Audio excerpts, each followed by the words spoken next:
আমাদের ঘর ভেঙে ফেলতে বলছিস? আর একবার এই ধরনের কথা বলবি না বলে দিলাম। আরে বুঝে কথা বল। একটা গাছের ডালে বানানো ছোট্ট ঘর একটু জোরে বাতাস হলেই তো ভেঙে যাবে। তাছাড়া আজকাল এই সব ছোটখাটো ব্যবসা করে কি দিন চলে?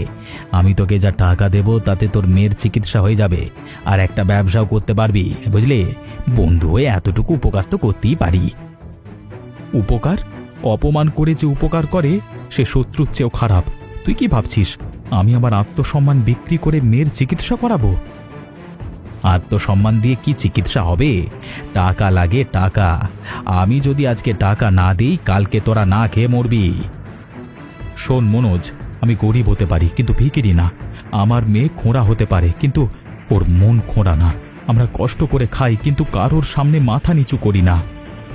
শেষবারের মতো বলছি, ঘর ভেঙে ফেল, নইলে পরে কিন্তু আফসোস করবি। তুই এখনই আমাদের বাড়ির থেকে বের হয়ে যা। আমাদের স্বপ্ন ভাঙবার অধিকার তোকে কে দিয়েছে? এই ঘর আমার মেয়ে আর আমার স্ত্রীর পরিশ্রমের ফল। ঠিক আছে, আমি চলে যাচ্ছি, কিন্তু তোকে আমি দেখে ছাড়বো।